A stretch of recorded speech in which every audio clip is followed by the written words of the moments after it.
खाते हैं क्या हो गया, उसके हिसाब से उनके फेफड़ों के अंदर दिक्कत आनी शुरू हो जाती है, उनकी श्वास नलिका के अंदर दिक्कत आनी शुरू हो जाती है और बलगम आना शुरू हो जाता है। उनको क्या है कि फिर अस्थमा हो जाता है। ऐसे ही बच्चों के अंदर भी अस्थमा होता है। तो बच्चों में जो अस्थमा है वो बहुत बड़ा फैल चुका है, उस पर ध्यान देने की बहुत ज्यादा जरूरत है। और कई गंभीर अस्थमा होते हैं, गंभीर अस्थमा जिनको हॉस्पिटल के अंदर रहना पड़ता है, पड़ते हैं। तो यानी कि अस्थमा कई तरह के होते हैं जिनके ऊपर हम लोग चर्चा करेंगे। ये जो जितने भी तरह अस्थमा है इनके लक्षण कौन कौन से, हम लक्षणों की बात कर लेते हैं कि कौन कौन से लक्षण है कि हमें ये लगे कि कभी अस्थमा तो नहीं होने वाला है। वहीं जाके एक बार ना, अगर लक्षणों की बात करें तो सबसे पहला जो लक्षण है वो लक्षण है बार बार खांसी आना। ये जो बार बार खांसी आती है, ये खांसी आती क्यों है? ये खांसी हमारे शरीर के अंदर, फेफड़ों के अंदर और हमारी जो उसके अंदर कोई ना कोई बैक्टीरिया या कोई ना कोई धूल या बलगम या कोई ना कोई ऐसा है जिसकी वजह से ये बार बार क्या है, खांसी आती है हमें बार बार। ये सबसे पहला लक्षण है। क्या दे रही थी सफाई, कुछ पीने को मन नहीं कर रहा, ठंडा पीने को मन कर रहा। इसके साथ साथ रात को कई लोगों को रात को खांसी आती है, कोई ना कोई आता ही रहता था, या फिर सुबह सुबह उठते ही खांसी आना। पानी वानी तो है, मौसम ठंडा हुआ खांसी आने लग जाएगी। सांस लेने के अंदर, सांस जब लेंगे तो आवाज आएगी, आवाज। यार मेरे को नहीं उतर। कई बार हम लोग किसी के पास बैठ जाते हैं और हमें फील होता है कि कहीं से आवाज आ रही है, और फिर हम लोग ध्यान लगाते हैं तो हमें पता चलता है कि हमारे पड़ोस में कोई इंसान बैठा हुआ है, उसके सांस की आवाज है। एक्सीडेंट हो गया, और जब सांस वो ले रहा है, छोड़ रहा है, तो उसको आवाज, उसकी आवाज आ रही है। ये जो आवाज है ना, ये भी एक लक्षण है कि अस्थमा हो गया है या होने वाला है। क्या करेगा? ठीक है, ठीक। अगर किसी को बार बार खांसी आती है, रात को खांसी आती है, सुबह खांसी आती है, सांस लेने में आवाज आती है, छाती में लगती है, छाती है जो भारी भारी हो गई है, बलगम आ गया है, तो ये भी एक अस्थमा का लक्षण है। जब ऐसे सिम्टम्स आते हैं तो आदमी जल्दी थक जाता है, आवाज तो नहीं आती ना, इसके साथ भटकना शुरू हो जाता है, आदमी की थकावट होनी शुरू हो जाती है, थोड़ा सा काम करते ही थक जाएगा आदमी, बोल लेगा तो बोलते हुए थक जाएगा। अस्थमा पे वो बोलने भी असमर्थ होता है, वो चुप हो जाता है। लोग कहते हैं इसको पानी दे दो भाई, इसको कुछ दे दो, इसको तो दिक्कत हो गई है। ये जो बोलते बोलते हम लोग थक जाते हैं और बोलना नहीं जाता, जिसमें गांव के अंदर बोलते हैं भाई सांस चढ़ गया इसका, सांस फूल गया इसका, ये अस्थमा के लक्षण है। इनको ध्यान से हमें सुनने की जरूरत है, इनको समझने की जरूरत है।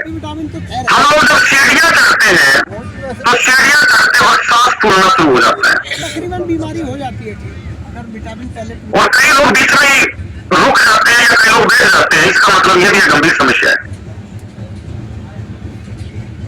इसके साथ साथ अगर हमारे होठ जो है वो नीले पड़ने शुरू हो जाए,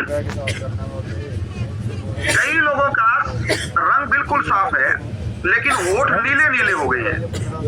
ये जो नीले नीले होठ हो गए हैं, अगर आपको खांसी आ रही है, आपको सांस फूल रहा है और होठ नीले हो गए हैं, इसका मतलब है कि शरीर के अंदर जो ऑक्सीजन है वो कम हो गई है।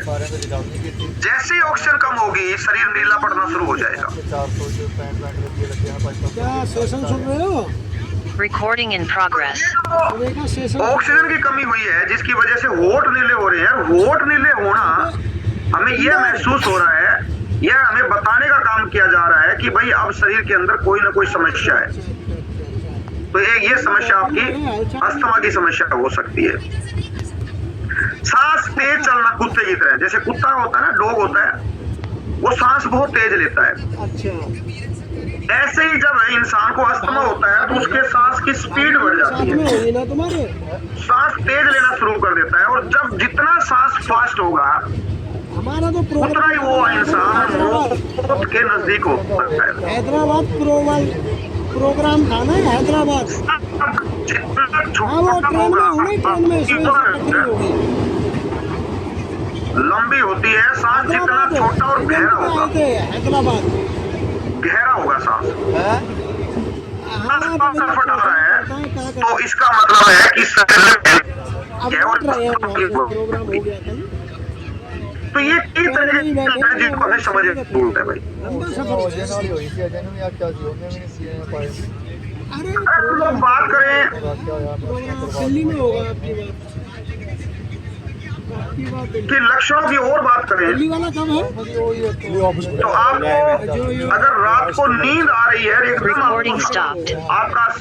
आपकी नींद टूट गई है सितंबर में और आपको फिर सांस लेने में दिक्कत हो रही है या आपको खांसी हो गई है, तो ये भी एक अस्थमा की प्रॉब्लम है। अभी हम लोग बात करते हैं ये जो प्रॉब्लम हो रही है, कौन कौन से कारण हैं जिसकी वजह से ये प्रॉब्लम हो रही है। हम लोग कारणों पर बात करते और बताओ, सब बढ़िया है? हैं। तो कारण जो का शेक चालू करवाइए।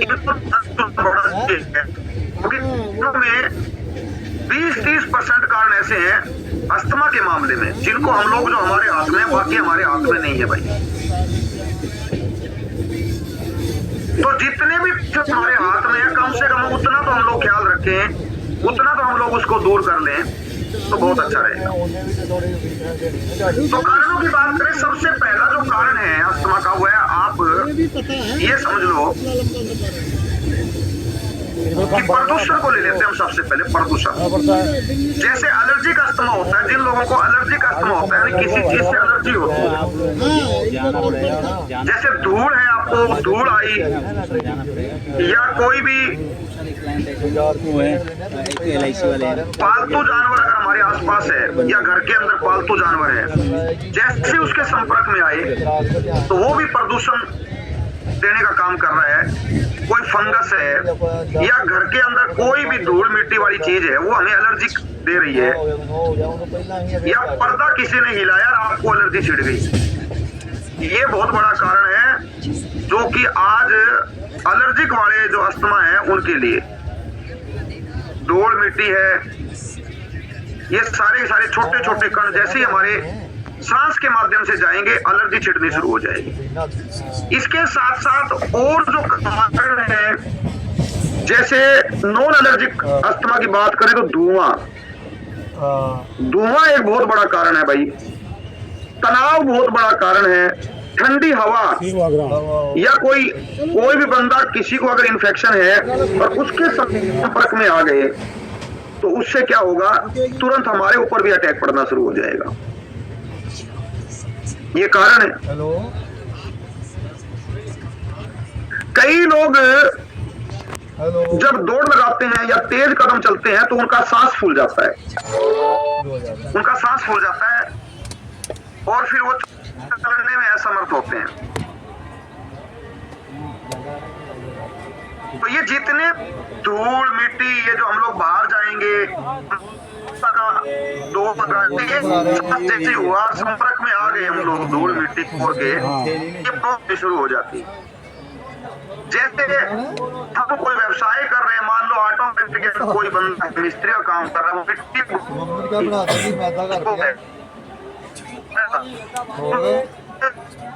ऐसे काम करते हैं जिसके अंदर अस्थमा होने के ज्यादा चांस होते हैं, जो रुई पीने के दुकान है, टमाटर पा के यानी कि इस जिसकी वजह से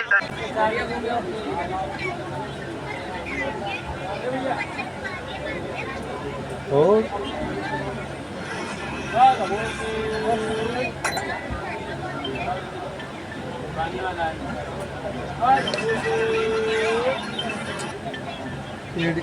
सीढ़ियाँ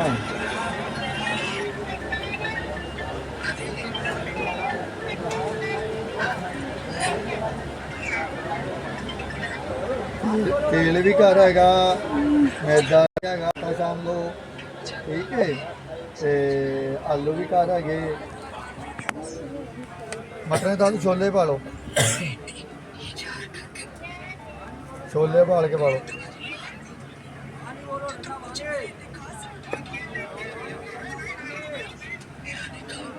छोटे छोटे बच्चों के अंदर खेलते सांस फूल रहा है, हल्का सा खेल ले और बच्चों का सांस फूल,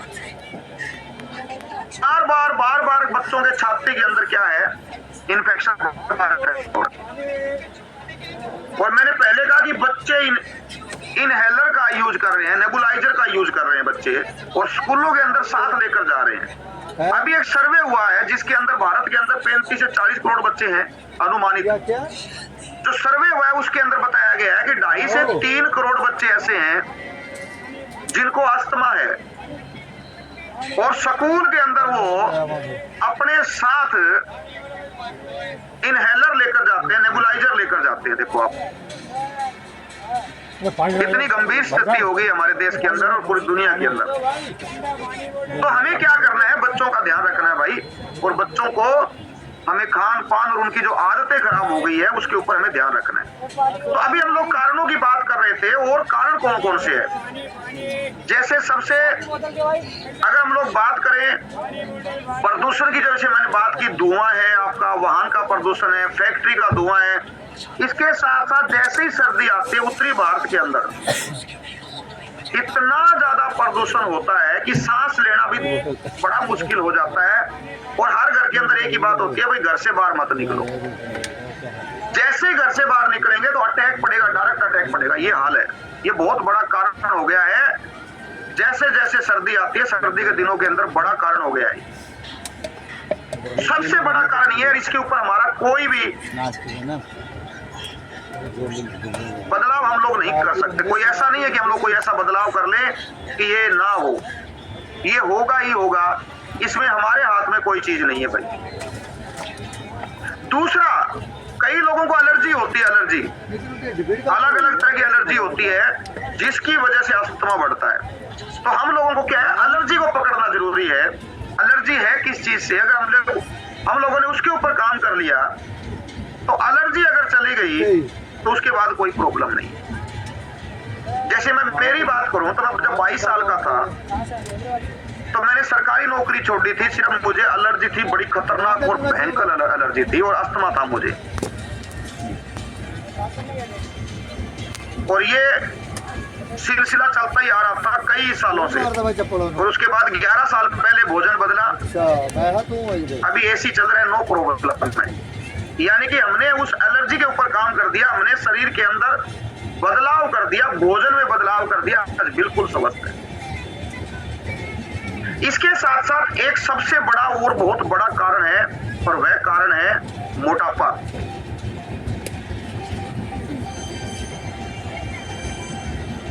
मोटापे से हमारे शरीर के अंदर क्या है, जो लोग मोटे ज्यादा हैं उनको अस्थमा की ज्यादा प्रॉब्लम हो गई है भाई। मोटापे से कैसे होती है प्रॉब्लम, जब शरीर के अंदर मोटापा आएगा तो हमारे जो फेफड़े हैं, हमारी छाती है, हमारी जो सांस नलिकाएं हैं, वहां पर फैट का प्रेशर आएगा, चर्बी वहां भी बढ़ेगी। अगर चर्बी पेट के ऊपर आपको दिखाई दे रही है तो आपको यह भी समझने की जरूरत है कि ये चर्बी हमारे फेफड़ों के आसपास, छाती के आसपास और हमारी जो सांस नलिका है उसके ऊपर भी चर्बी बढ़ चुकी है, उसका प्रेशर है, दबाव है। जब उसका प्रेशर होगा, फेफड़ों पर प्रेशर होगा तो फेफड़े पूरे काम नहीं करेंगे, और सांस नलिका पर दबाव होगा तो वो क्या है कि उसके ऊपर प्रेशर बढ़ने से सही तरह से क्या है, सांस नहीं आएगा और रुकावट होनी शुरू हो जाएगी। जो हमारे फैट सेल्स हैं, हमारी जो कोशिकाएं हैं, उनके अंदर फैट ज्यादा आ जाती है। जैसे ही फैट ज्यादा आएगी तो हमारी कोशिकाएं क्या करती है, कुछ केमिकल है वो छोड़ना शुरू कर देती है। वो जो केमिकल है वो शरीर के ऊपर बड़ा खतरनाक अटैक करते हैं, यानी कि नुकसान देने का काम करते हैं। तो इसलिए जो लोग मोटे हैं भाई, जिनका वजन बहुत ज्यादा है, उन लोगों को ये चीजें समझने की जरूरत है कि आपके फेफड़े पे, आपके पेट पे, छाती पे, इसके आसपास, आपके सांस नलिका में अंदर फैट हो सकती है डिपॉजिट, वो संकरी हो सकती है, बाहर से प्रेशर हो सकता है, दोनों ही चीजें हैं। तो उससे क्या होगी, सूजन आएगी, सूजन आ जाएगी। जब सूजन आएगी तो फिर सांस लेने के अंदर दिक्कत होगी, या वो संकरी हो जाएगी हमारी ये सांस नलिका, तो सांस लेने में दिक्कत होगी। और जब सांस लेने में दिक्कत होगी और ये दिक्कत लगातार रही तो फिर क्या अस्थमा होने की संभावना हो जाएगी, अस्थमा हो जाएगा। ये बहुत बड़ा कारण है। इसके साथ साथ अगर हम लोग अगले कारण की बात करें, वह कारण है पोषण की कमी। यानी कि हम लोग ऐसा भोजन ले रहे हैं जिससे हमें पोषक तत्व पूरे नहीं मिल रहे हैं, पोषक तत्वों का अभाव हो गया है। कुछ एक पोषक तत्व ऐसे हैं, अगर हमने रेगुलर उनका ध्यान नहीं रखा या वो लंबे समय से उन पोषक तत्वों की कमी हो गई है, चाहे वो बच्चे हो चाहे किसी भी उम्र का इंसान है, तो फिर उसको समस्या आनी शुरू हो जाएगी। अब जैसे पोषक तत्वों की हम लोग बात करें तो सबसे पहला पोषक तत्व है आपका विटामिन डी। हम लोग आपको प्रत्येक दिन बोलते हैं विटामिन डी लिया करो भाई, धूप में बैठ जाया करो। विटामिन डी अगर आपका रेगुलर कम है तो आपका इम्यून सिस्टम कमजोर हो जाएगा। जैसे इम्यून सिस्टम कमजोर होगा, शरीर के अंदर सूजन बढ़ जाएगी, और जैसे ही शरीर के अंदर सूजन बढ़ेगी तो सांस लेने के अंदर दिक्कत हो जाएगी। तो सबसे पहला आप सभी फैमिली मेंबर ध्यान से सुन लो कि विटामिन डी आपका कभी भी कम नहीं रहना चाहिए। विटामिन डी को आपको हमेशा पूरा रखना है, और जिन लोगों को लगता है कि उसका विटामिन डी कम है, आप टेस्ट करवा लें और विटामिन डी का आपको इलाज करना है, विटामिन डी पूरा करना है। तो पहला जो पोषक तत्व है अस्थमा के अंदर विटामिन डी की डेफिशिएंसी है। दूसरे पोषक तत्वों की अगर हम लोग बात करें तो वह पोषक तत्व है आपका मैग्नीशियम। मैग्नीशियम क्या है? अगर मैग्नीशियम की कमी हो गई तो हमारी जो श्वास नलिका है, सांस लेने वाली जो नली है, वो सिकुड़ जाएगी। क्या होगा? वो सिकुड़ जाएगी। जब वो सिकुड़ेगी तो क्या होगा? सांस सही ढंग से नहीं आएगा, सिकुड़ जाएगी। तो आप अपने शरीर का भाई मैग्नीशियम है, इलेक्ट्रोलाइट है, ये इसको पूरा रखो, ध्यान रखो इसका। कई बार लोग इलाज करवाते रहते हैं, अस्थमा का इलाज करवा रहे हैं, लेकिन कमी मैग्नीशियम की है और मैग्नीशियम का कोई ध्यान नहीं है। मैग्नीशियम वाले प्रोडक्ट, मैग्नीशियम वाले खान पान, खाद्य पदार्थ वो लोग नहीं ले रहे हैं। हम आपको आने वाले चर्चा के दौरान आपको बताएंगे कहां से आप ये पूरा कर सकते हैं। उसके बाद जो पोषण की बात करें तो तीसरा आपका है ओमेगा 3 फैट। जो लोग ओमेगा 3 फैट नहीं लेते हैं उनके शरीर के अंदर क्या होता है? उनके शरीर के अंदर सूजन बढ़ जाती है। अगर आपको सूजन है, क्रोनिक सूजन है और लगातार आपको सूजन रह रही है, इसका मतलब आपके शरीर के अंदर जो फैट है वो ओमेगा 3 फैट नहीं है, वो दूसरी फैट है। वो दूसरी फैट है, ओमेगा 6 फैट ज्यादा है, जो आपकी कोशिकाओं के अंदर सूजन दे रही है और पूरे शरीर के अंदर सूजन दे रही है। इसलिए हम लोग हमेशा आपको बताते हैं कि आपका भोजन कैसा होना चाहिए, आपका खान पान कैसा होना चाहिए। अगर आपने अपना खान पान बदल लिया, अगर आपने खान पान में ओमेगा 3 को ऐड कर लिया तो आप जीवन भर स्वस्थ रहोगे। उसके बाद अगर हम लोग पोषक तत्वों की बात करें तो वो पोषक तत्व जो एंटीऑक्सीडेंट प्रॉपर्टी से भरपूर हो, अगर उनकी लगातार कमी हो गई तो फिर क्या है? शरीर के अंदर अस्थमा की प्रॉब्लम हो जाती है, क्योंकि हमारे शरीर के अंदर फ्री रेडिकल्स निकलते हैं, और ये जो फ्री रेडिकल्स हैं ये हमारे शरीर को हानि पहुंचाते हैं, शरीर को नुकसान पहुंचाते हैं। और अगर आपने अपनी डाइट के अंदर फ्री रेडिकल्स के नुकसान को अगर कम करना है तो आपको एंटीऑक्सीडेंट वाली चीजें लेनी पड़ेगी।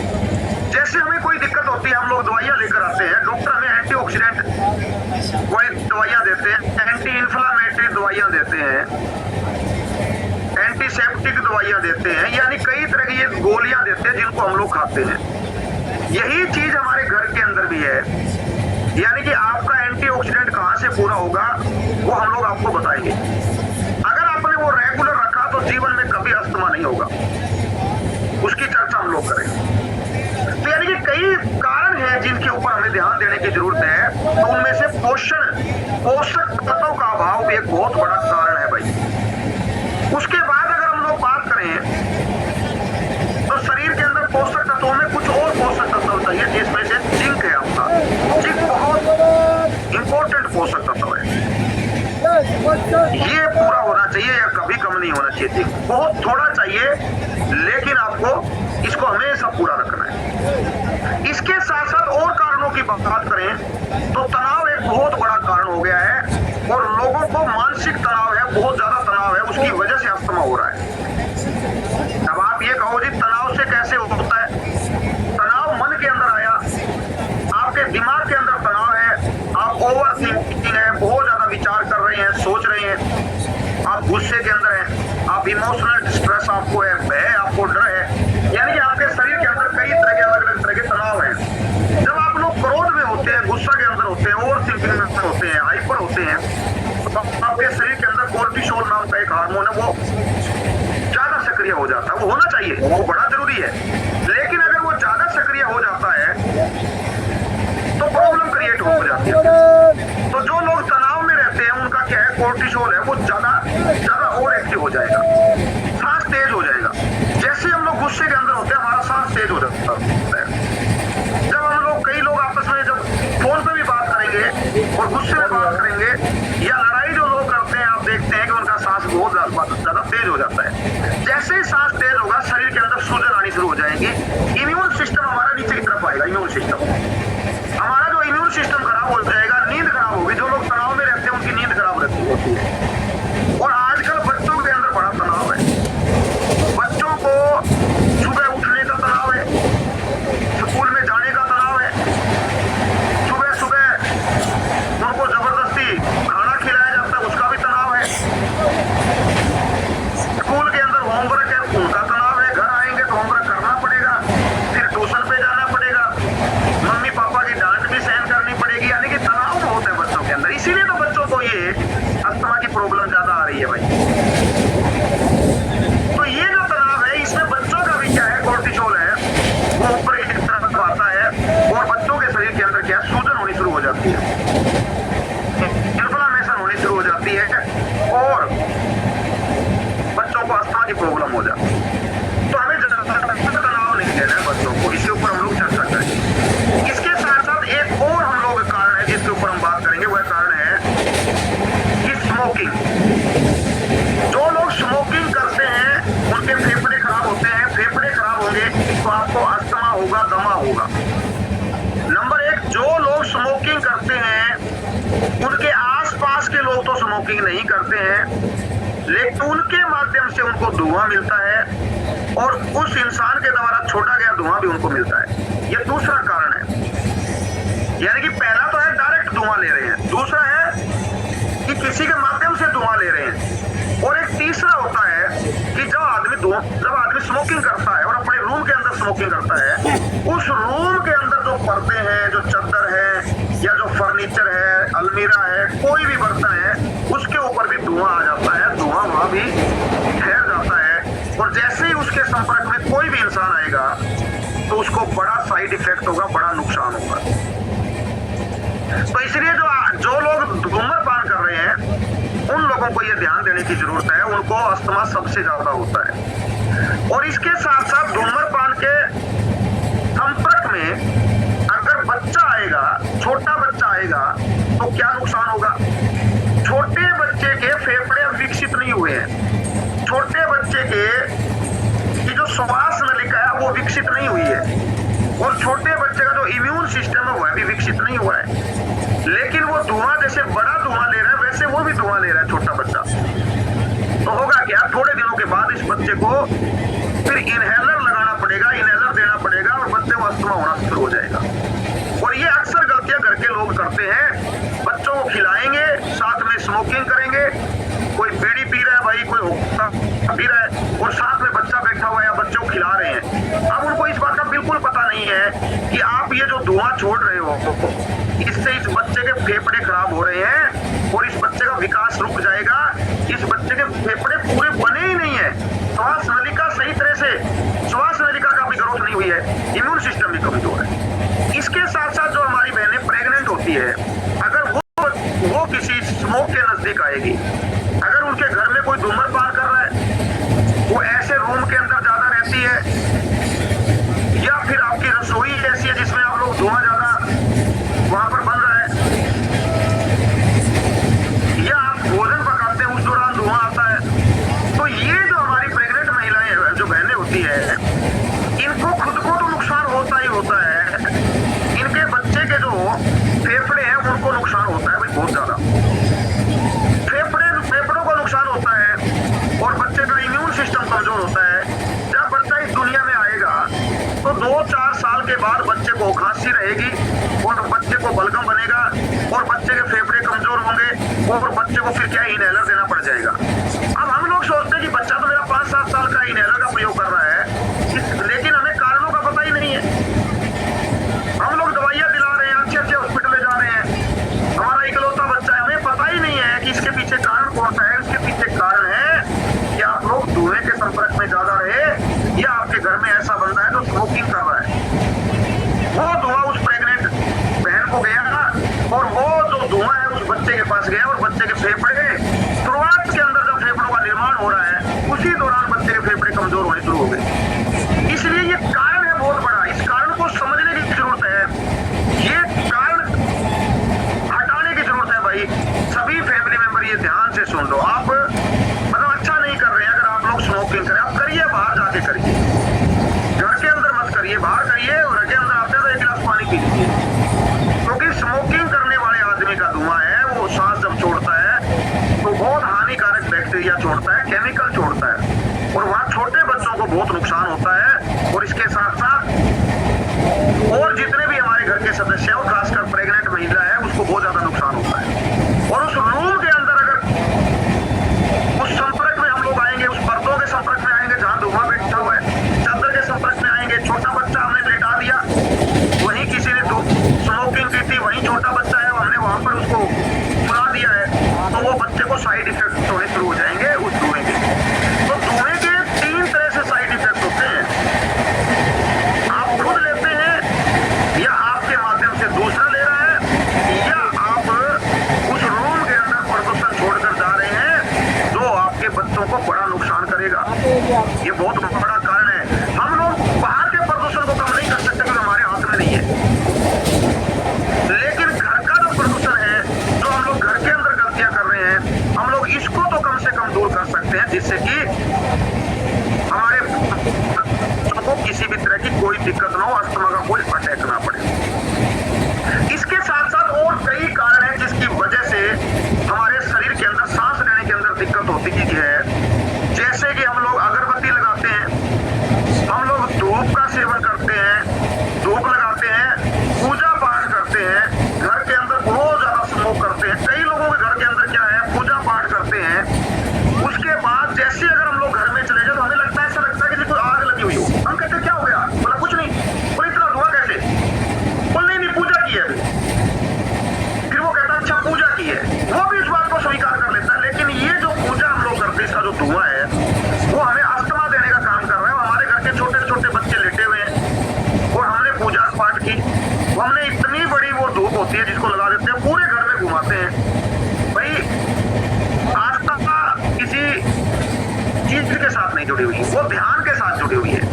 आप किसी को मानते हो उसके साथ ध्यान लगाओ, खो जाओ उसके अंदर, उसके लिए आपको और चीजों का प्रयोग करना कोई जरूरी नहीं है, क्योंकि ये पॉल्यूशन है और ये पॉल्यूशन है आपको बड़ा नुकसान दे रहा है। आस्था के नाम से पॉल्यूशन हम लोग करते हैं, बहुत बड़ा नुकसान दे रहा है और उसकी वजह से अस्थमा बहुत ज्यादा, और कई कारण हैं जिसकी वजह से अस्थमा होता है। जैसे कि हम लोग परफ्यूम का यूज करते हैं, परफ्यूम, ये जो परफ्यूम का यूज करते हैं, छोटा बच्चा पास लेटा हुआ है, महिला क्या तैयार होगी परफ्यूम लगाएगी, तो वो हवा के अंदर परफ्यूम के जो केमिकल्स हैं उस छोटे बच्चे पर अटैक करेंगे। छोटे बच्चा है, अभी विकसित नहीं हुआ है और आने वाले टाइम में उस छोटे बच्चे को बड़ा नुकसान हो जाएगा। हम लोग जो पाउडर लगाते हैं बच्चे को, किसी भी तरह का पाउडर, वो अस्थमा देने का काम करता है। पाउडर कभी नहीं लगाना है बच्चों को, इस बात का ध्यान रख लो। कोई भी पाउडर नहीं लगाना है, कोई भी बेबी पाउडर नहीं लगाना है। ये सारे पाउडर हमारे बच्चों को कोई ना कोई रोग कर रहे हैं। और अस्थमा होने का कारण है, ये बहुत बड़ा कारण है। तो ये भी आप ध्यान रख लो।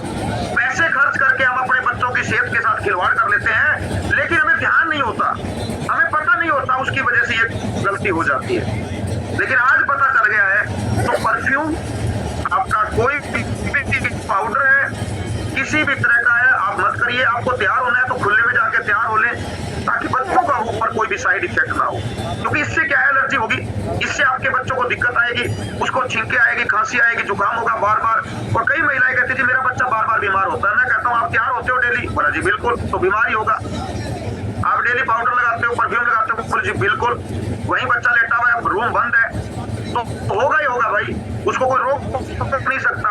ये कई तरह के कारण है जिसकी वजह से घर के अंदर, घर के लोगों को ये अस्थमा की प्रॉब्लम हो रही है, जिसके ऊपर हमें ध्यान देने की जरूरत है। चलो हम बाकी बातें हम लोग कल करेंगे, और आपको कई तरह के अस्थमा की वजह से जो समस्याएं पैदा हो सकती है उसके बारे में हम बात करेंगे, और हम निदान की तरफ चलेंगे। कल आपको बताएंगे हमें कहाँ कहाँ ध्यान देने की जरूरत है। अभी हम ले लेते हैं कुछ परिणाम, ले लेते हैं। हमारे पास बहुत अल्टीमेट परिणाम है, हमारे बहुत से फैमिली मेंबर है जिनको बड़े अल्टीमेट परिणाम आए हैं, जो इस सेशन के अंदर आए। अधिकतर लोग हमारे